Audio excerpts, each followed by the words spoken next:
আমি জানি প্রধানমন্ত্রী এমনটা চান না। ওনার পরিবার, ওনার মেয়ে বেশ বিজ্ঞ এবং সম্মানী। সমস্যা হলো না, আশেপাশে বিশিষ্ট লোক কিছু আছেন, সব বিষয়ে বিশেষজ্ঞ, এরাই সমস্যা করতেছে। এদের জন্য বিএনপি সমস্যা হবে। আপনি একটা কিছু করবেন অন্যায়, চিন্তা করবেন কতটুকু আপনি এটা প্রতিরোধ করতে পারবেন। আপনার সেই সক্ষমতা নাই।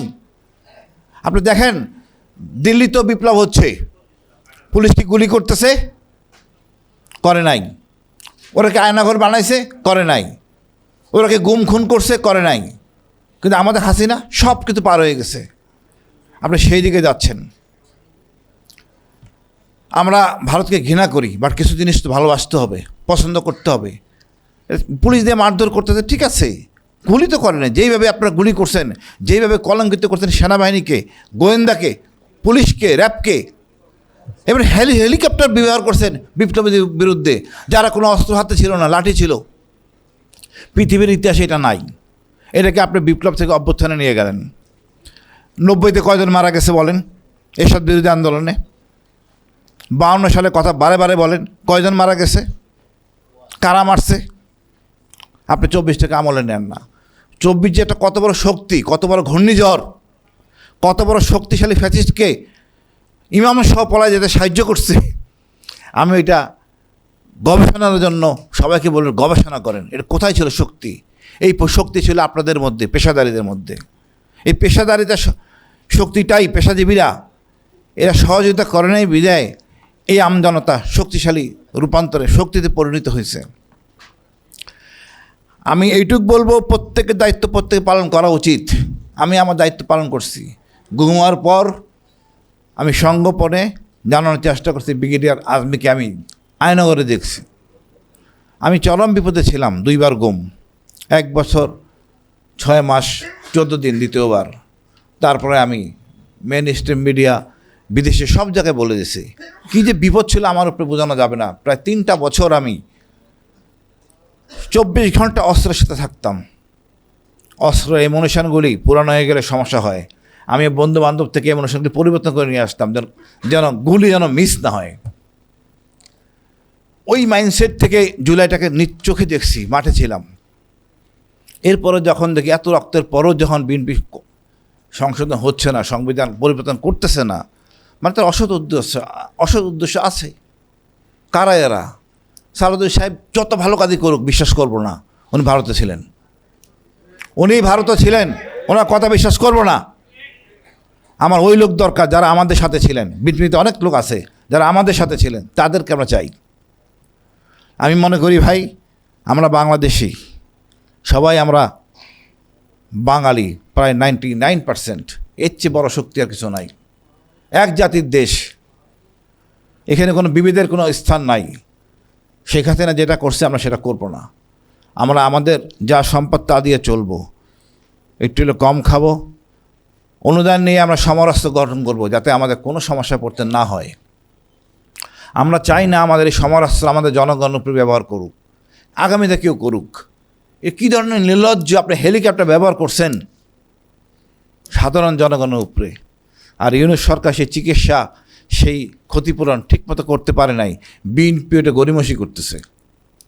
এটা চেয়ে নির্লজ্জ কিছু হইতে পারে না। আমরা সবাইকে বলবো আমরা ঐক্যবদ্ধ হই, ন্যায় বিচার ইনসাফ কায়েম করি।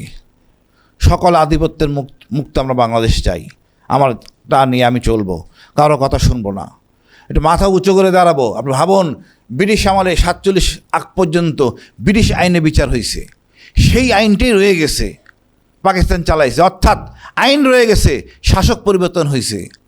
ব্রিটিশ শাসন করতে চিন্তা করতো, এরা তো অন্য দেশের লোক, কালো লোক, ইন্ডিয়ান, চিন্তা করে কথা বলতো। কিন্তু আমাদের স্বদেশীরা এ তো ইচ্ছা মতো ব্যবহার করছে। তা আমাদের এই আইন দরকার নাই, পুরো ব্রিটিশ আইন পরিবর্তন করতে হবে। সংবিধান আমল পরিবর্তন করে জনগণের সংবিধান বানাইতে হবে। আমরা সবাই ঐক্যবদ্ধ হয়ে কাজ করব। দেখেন আমাদের উপকার করে কে? কৃষক, জেলে, ফার্মার, এই লোকদের জন্য আমরা কতটুকু করতে পারছি। এটা নির্লজ্জ জাতি। একটা লোকও প্রতিবাদ করে নাই, হাসিনাকে বলে না এটা করা ঠিক হবে না। এখন সময় হয়েছে আমরা সবাই একটু বেশি কথা বলবো, দেশের কল্যাণে কাজ করব, দেশ নিয়ে গবেষণা করব। আপনাদের অশেষ ধন্যবাদ, কষ্ট করে শোনার জন্য ক্ষমা করবেন। ধন্যবাদ। আসসালামু আলাইকুম। প্রধান অতিথির বক্তব্যে পুরোটাই চলে আসছে।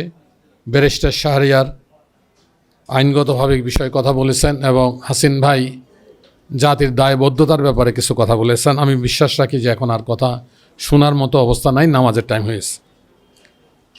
আমরা জুলাই বলতে গেলে বাংলাদেশে এখন পর্যন্ত আনফরচুনেট ইন্টিরিয়াম গভর্নমেন্টও করে নাই, বর্তমান সরকার তো করছেই না, যে কতজন শহীদ হয়েছে এই তালিকা এখন পর্যন্ত not it clear. Bangladesh Jamaat Islami from the beginning থেকে 7 অগাস্ট থেকে ফাইন্ড আউট করার চেষ্টা করেছে এবং আমাদের কাছে এখন পর্যন্ত 5 ভলিউমে যে স্মরণিকা বের করেছি তাতে 1400+ শহীদের তালিকা এখন আমাদের কাছে আছে। আমাদের ধারণা যেভাবে আমরা চেষ্টা করছি ফাইন্ড আউট করার জন্য, অজস্র শহীদ এমন হয়েছে যে যাদেরকে গুম করে মেরে ফেলা হয়েছে, কোনো ট্রেস করা যায়নি। এই যে সাভারে যে আপনার পোড়ায় যে হত্যা করা হয়েছে, তাদের কি লাশের সন্ধান পাওয়া গেছে? এখন পর্যন্ত পাওয়া যায়নি। এটা এখন পর্যন্ত গতকালও একজন শহীদ হয়েছেন যারা হসপিটালে ভর্তি ছিল। সবচেয়ে দুর্ভাগ্যজনক যেটা, এই শহীদদের রক্তের বিনিময়ে 30,000 পঙ্গুত্বের বিনিময়ে আমি একটু শেয়ার করি আপনাদেরকে যে এই আহতদের চিকিৎসার দায়িত্ব আমার উপর ছিল। 17 তারিখে আমাকে এই সেক্রেটারি জেনারেল টেলিফোন করে বলে যে আহত রোগীদের চিকিৎসার দায়িত্ব আপনার উপর, একটা টিম তৈরি করে দেওয়া হয়েছে with all of the doctors. আমি 17 তারিখ রাত থেকে শুরু করে 22 তারিখ পর্যন্ত, 22 তারিখ রাত 12টা বাজে আমি অ্যারেস্ট হয়ে যাই পর্যন্ত প্রচুর, বিশেষ করে প্রায় 40 জন রুগী, চোখের রুগীকে আমি অপারেশন করেছি বিশনাই হসপিটালে। এইভাবে আহতদের চিকিৎসা দেওয়া এবং পঙ্গুদের চিকিৎসা দেওয়া, যাদের সাথে এখন পর্যন্ত আমার কানেক্টিভিটি আছে। আপনারা অবাক হবেন শুনলে যে বাসায় অবস্থান করছে, পঙ্গু হাসপাতালে অবস্থান করছে, এমন ভাইয়েরা মাঝে মাঝে আমাকে বলে আত্মহত্যা মহাপাপ, যদি এটা না জানতাম তাইলে এই জীবন নিয়ে আর থাকার কোনো দরকারই নাই, আমরা আত্মহত্যা করে ফেলতাম। এত মানবেতর জীবনযাপন করছে। ধিক্কার জানাই সরকারকে যে যারা এই জুলাই শহীদের রক্তের বিনিময়ে, আহতদের রক্তের বিনিময়ে ক্ষমতা আসলেন, তারা এসে কিভাবে আপনার এই জুলাইকে অস্বীকার করতে পারেন। তার বিস্তারিত বর্ণনা সেক্রেটারি জেনারেল দিয়েছেন। আমার কাছে খারাপ লাগে, আমার বাসা মোহাম্মদপুরে। এই মোহাম্মদপুরে ফিজিক্যালচার আপনার কলেজ, তারপরে গ্রাফিক আর্টস কলেজ, এইসব কলেজের দেওয়ালে দেওয়ালে অনেক সুন্দর সুন্দর লেখা ছিল, যে গ্রাফিতি লেখা ছিল, বুকের ভাঁজে অনেক ঝড়, বুক পেতেছি গুলি কর। আবু সাইদের সেই 2 হাত মেলে দেওয়ার যেই ছবি, এইসব ছবি, এইসব লেখা পুরা জাতিকে উদ্বুদ্ধ করেছে। অনেকে এমনও করেছে যে এই লেখার সামনে দাঁড়িয়ে ভিডিও করে, সে ভিডিও আপনার কি বলে ফেসবুকে ছেড়ে দিয়েছে, সারা দুনিয়ার মানুষ সেটা জানতে পেরেছে। সুতরাং জুলাই শুধু একটি মাস নয়, জুলাই শুধু একটি গণ অভ্যুত্থান নয়। এই জুলাইকে যদি কেউ ভুলে যান তাহলে জাতির সাথে বিশ্বাসঘাতকতা ছাড়া আর কিছুই নয়। সম্মানিত সুধীমণ্ডলী, এই জুলাইকে ভুলিয়ে দেওয়ার জন্য পার্শ্ববর্তী একটা দেশের পরিকল্পনা আছে। কথাটা অসুন্দর হইলে আমি বলতে বাধ্য হলাম, যদিও আজকে জুলাইয়ের মতোই একই অবস্থার সম্মুখীন তারা হয়েছে। আমি জানি না, আমি আজকে জিজ্ঞাসা করতেছিলাম একটা প্রোগ্রামে যে হাসিনা নয় পালে এক জায়গায় যাওয়ার সুযোগ হইল, এই ইনি পালাবে কোথায়? ইনি কোথায় পালাবে? জি, আপনারা ঠিকই বলেছেন। ওই ভদ্রলোক আমাকে এই জবাব দিয়েছে। সে অবস্থা হয়ে গেছে, গর্তরা যার জন্য খোঁড়া হয়েছে সেই গর্তে তিনি এখন পড়তে যাচ্ছেন। সুতরাং আমরা যারা সুধী সমাজ আছি, বিজ্ঞজন আছি, সিভিল সোসাইটি আছি, আমাদের অনেক ইন্টারাকশান আছে, সুযোগ আছে সোসাইটির মানুষকে কথা বলার। এই জুলাইকে ভুলিয়ে দেওয়ার জন্য পার্শ্ববর্তী দেশ, এই জুলাইকে ভুলিয়ে দেওয়ার জন্য আওয়ামী লীগ, বর্তমানে এই জুলাইকে ভুলিয়ে দেওয়ার জন্য বর্তমান শাসক সরকারও তাদের মিশনে নেমেছে। এই দলের সেক্রেটারি জেনারেল তো বুক ফুলে বলছেন আমরা জুলাইয়ের সাথে নাই। বলছেন কিনা বলেন? 1 কোটির উপর লোক ওনার এই ভিডিও দেখেছে সোশ্যাল মিডিয়াতে যে আমরা জুলাইয়ের সাথে নাই। অথচ জুলাই রক্তের বদলাতেই এবং পঙ্গুত্বের বিনিময়ে আজকে আপনার প্রাইম মিনিস্টার, আজকে বড় বড় মন্ত্রী এবং আপনারা দেশের শাসনভার গ্রহণ করেছেন। আমরা অনুরোধ জানাবো সরকারকে যে আপনারা ফেসিস্ট হওয়ার চেষ্টা করবেন না, ফেসিস্ট হওয়ার চেষ্টা করবেন না। এই জাতির যুব সমাজ, জাতির সমস্ত মানুষ যেই কারণে ফেসিস্টকে উৎখাত করার জন্য রাস্তায় এমনি তারা কিন্তু সেটা ভুলে যায় নাই। আরেকটা ফেসিস্ট যদি কেউ হয় তাহলে তাদেরকেও হাসিনার দফা করে ছেড়ে দেবে জাতি। সে উদাত্ত আহ্বান জানিয়ে আমি আমার বক্তব্য শেষ করলাম। আসসালামু আলাইকুম ওয়া রাহমাতুল্লাহি ওয়া বারাকাতুহু। এখন আগে আমাদের প্রধান অতিথি যে বইটা প্রদর্শন করলেন সেখানে কিন্তু সংশোধনের কথা নেই, সেখানে কিন্তু সংস্কারের কথাই লেখা আছে। জুলাই সংস্কারের কথাই লেখা আছে, যেখানে ওনারা স্বাক্ষর করেছেন। ওই বইটি আমার পড়ার সুযোগ হয়েছে, পুরা 84টি যে প্রস্তাবনা, সে প্রস্তাবনাগুলো পড়ার সুযোগ হয়েছিল। ওই বইটি পেয়েছিলাম এই ইন্টারিম গভর্নমেন্ট জাস্ট শেষ হওয়ার আগে। আমাদের যিনি এটার সভাপতি হিসাবে কাজ করেছেন জনাব রিয়াজ সাহেব, উনি শাহজালাল বিজ্ঞান ও প্রযুক্তি বিশ্ববিদ্যালয়ে গিয়েছিলেন এই জুলাইয়ের কথাগুলো বলার জন্য, সাধারণভাবে বলার জন্য। সেদিন উনি প্রত্যেকটা পয়েন্টের উপরে উনি কথা বলেছিলেন যে কোথায় এখানে যে দলগুলো এখানে ঐক্যমত্য কমিশনে যারা গিয়েছিলেন সেখানে যে কথাগুলো হয়েছিল, কারা কোন বিষয়ে ঐক্যমত পোষণ করেছেন আর কারা নোট অফ ডিসেন্ট দিয়েছেন। যে সমস্ত নোট অফ ডিসেন্টগুলো দিয়েছেন এটাতে বলা হয়েছে সেই নোট অফ ডিসেন্টের উপর, সেটা নোট অফ ডিসেন্ট এক জিনিস আর ঐক্যমত এক জিনিস। আমরা জানি যে কোনো যদি সভা হয় আমাদের একাডেমিক কাউন্সিলে বলি বা সিন্ডিকেট বলি অথবা অন্য কোনো সবাই, সেখানে কারো একটা দ্বিমত থাকতেই পারে, নোট অফ ডিসেন্ট থাকতেই পারে, কিন্তু সর্বসম্মতিক্রমে অধিকাংশ ব্যক্তির সমর্থনের ব্যক্তিতে যখন কোনো ডিসিশন হয় সেটাই কিন্তু কার্যকর হয়। নোট অফ ডিসেন্ট থাকতে পারে, এটা তিনি না পছন্দ নাই করতে পারেন। তো এর অর্থ এই নয় যে সংস্কারটা সংশোধন হয়ে গেল।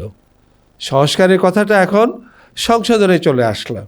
ঐক্যমত্য কমিশনে যে পরিষদ গঠন, যেটা পার্লামেন্ট মেম্বার হিসাবে শপথ হওয়ার কথা, শপথ নিলেন, তার পরবর্তীতে এ বিষয়ে শপথ নেওয়ার কথা ছিল, কিন্তু সেদিনেই তারা এটা থেকে ফিরে গেলেন। আমার কাছে সবচেয়ে আশ্চর্য মনে হয় একটা দায়িত্বশীল সংগঠন, তারা কিভাবে বলেন যে আমরা এই সংস্কারের বিষয়গুলো আমরা বলেছি, গণভোটের কথা বলেছি ভোট পাওয়ার জন্য, মানে ক্ষমতায় আসার জন্য। তা এই ধরনের মানসিকতা যাদের আছে তারা দেশের কি উন্নয়নটা করবে?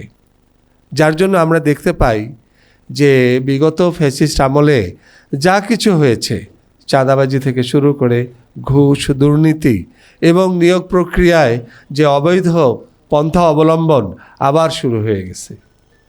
আমরা দেখতে পাই এখন ছাত্রদের, আমরা শিক্ষক, আমি বিশ্ববিদ্যালয়ের শিক্ষক হিসাবে যে নিয়োগ প্রক্রিয়াগুলো আছে সেখানে ঠিক সেই আগের সেই প্রক্রিয়ার মধ্যে আমরা আবারও চলে যাচ্ছি।